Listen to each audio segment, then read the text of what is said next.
itu ada Bapa, ada Roh Kudus. Jadi nyatu adanya nanti. Nangkap ya, supaya kita jangan bingung ya. Jadi enggak, oh di sebelah kanan Allah Bapa. Jadi berarti akan nampak nanti Bapa sebelah di tengah, anak sebelah kanan, Roh Kudus sebelah kiri. Enggak begitu, saudara. Sebelah kanan di situ adalah berbicara tentang kehormatan. Supaya enggak bingung ya, saya akan jelaskan ini baik-baik. Nah, inilah akhirnya nanti, dan inilah yang akan berlangsung untuk selama-lamanya, menyembah Allah. Ya, menyembah Allah di dalam Yesus Kristus. Semua bangsa, ya, apa dikatakan?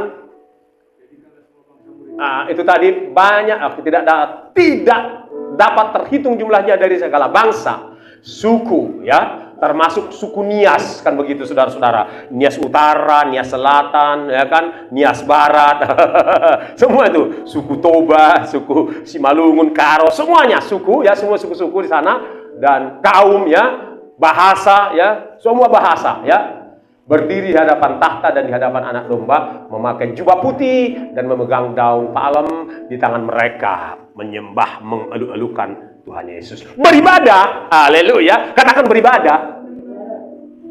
Ini nangkap ya. Dari semula Kain Habel sudah praktek ibadah, kan begitu. Kemudian bangsa Israel juga keluar dari Mesir beribadah. Kemudian gereja dilahirkan untuk beribadah. Nah, oke. Sekarang pertanyaannya tadi dikatakan, berdosakah bila meninggalkan ibadah? Tergantung meninggalkan seperti apa. Nah, saya melihat, merenungkan dan mendapatkan Bapak Ibu Saudara, ya, bahwa gini, ada tiga, ya, ada tiga cara meninggalkan ibadah. Yang pertama, ya, sesekali meninggalkan ibadah. Ibrani 10 ayat 25. Ibrani 10:25. Ya, Ibrani 10 ayat 25. Ibrani 10:25. Ayo. Yuk. Ini tampaknya di sini orang yang sesekali atau sering. Kan begitu ya? Janganlah kita menjauhkan diri dari pertemuan-pertemuan ibadah kita seperti dibiasakan oleh beberapa orang. Tetapi marilah kita saling menasihati dan semakin giat melakukannya menjelang hari kedatangan Tuhan yang semakin dekat. Ini model pertama. Ada orang yang memang suka meninggalkan ibadah. Kan begitu ya? Suka meninggalkan ibadah. Yang kedua, Bapak Ibu Saudara, ya, cara meninggalkan ibadah yaitu menyembah kepada dua Tuhan. Ya, menyembah kepada dua Tuhan. Mari kita lihat dari Matius 4 ayat 24. Matius 4 ayat 24. Ya, saya bacakan buat kita, tetap saudara konsentrasi. Maka tersiarlah berita tentang dia di seluruh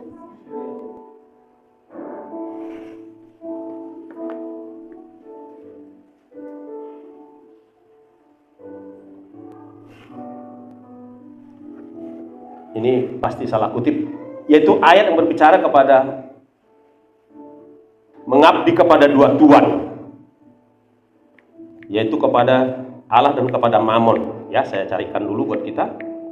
Ya. Ya.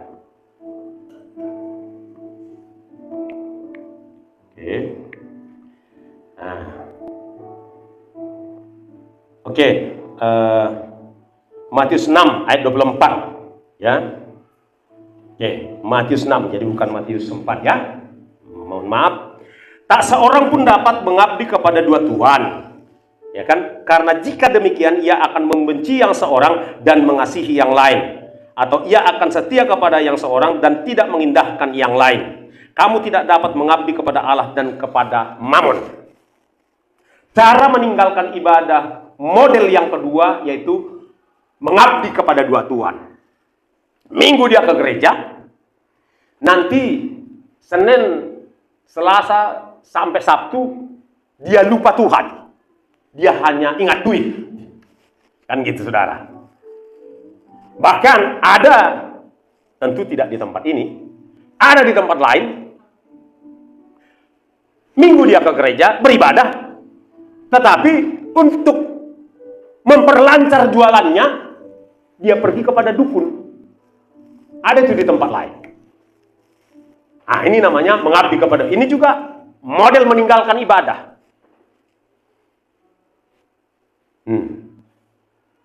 Berdosakah? Ya berdosa. Bagaimana dengan yang pertama tadi? Ya kan? Yang pertama tadi sesekali. Ya, berdosa. Kenapa berdosa? Karena kan dikatakan bahwa kuduskanlah hari Sabat. Kan gitu saudaraku.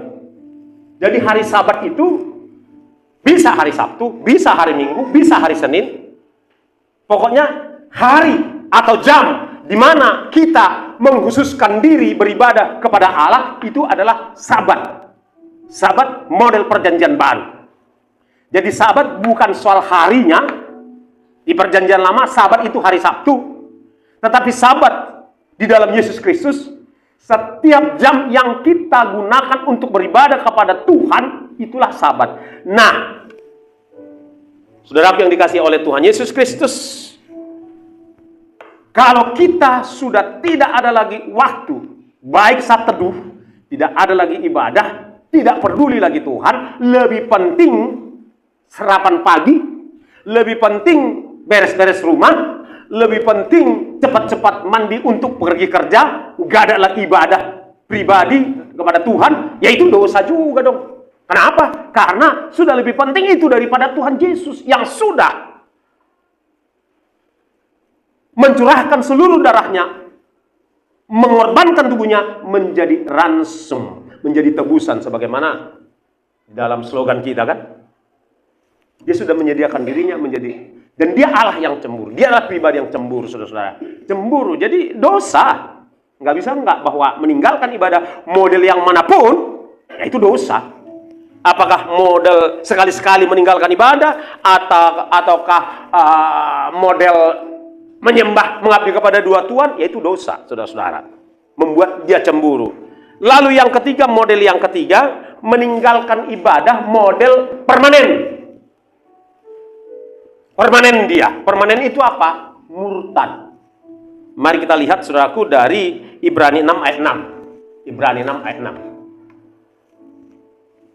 Ayo. Ya, sama-sama saudaraku. 1, 2, 3. Namun yang murtad lagi tidak mungkin dibaharui sekali lagi sedemikian hingga mereka bertobat, sebab mereka menyalibkan lagi anak Allah bagi diri mereka dan menghinanya di muka umum. Nah,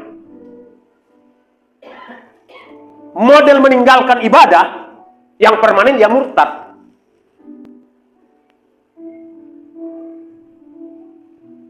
Jadi baik yang pertama, yang kedua, yang ketiga tadi, sesekalikah, menyembah pada dua mamonkah, permanenkah, itu semuanya dosa. Amin, saudaraku.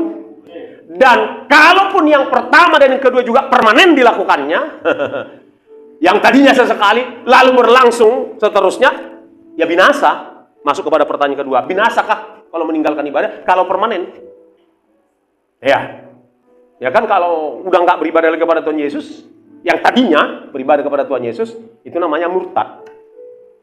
Ya binasa. Itu sebabnya saudara-saudara, bila ada saudara kita yang beralih kepercayaan, pindah kepada kepercayaan lain, doakanlah.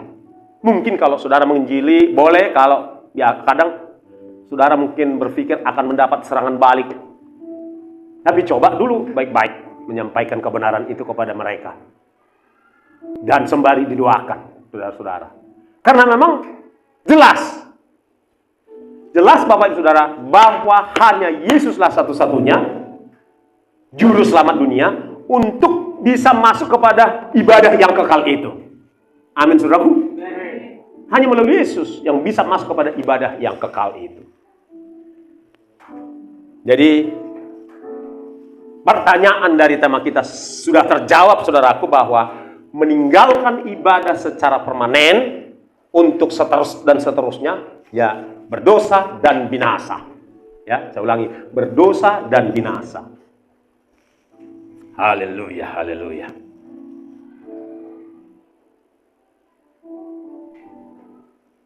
Saudaraku,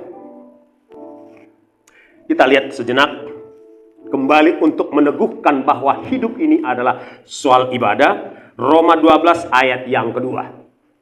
Roma 12 ayat yang kedua. Dikatakan, janganlah kamu menjadi serupa dengan dunia ini, tetapi berubahlah oleh pembaharuan budimu, sehingga kamu dapat membedakan manakah kehendak Allah. Oh, ayat 1, maaf, ayat 1 dulu. Ya, terima kasih, ayat 1. Ya, ini penting, ayat 1. Karena itu saudara-saudara, demi kemurahan Allah, aku menasihatkan kamu, supaya kamu mempersembahkan tubuhmu sebagai persembahan yang hidup, yang kudus, dan yang berkenan kepada Allah. Itu adalah ibadahmu yang sejati. Totalitas tubuh kita dan totalitas aktivitas tubuh kita adalah ibadah. Katakan ibadah. Yuk kita kupas satu persatu. Isi pikiran kita adalah ibadah.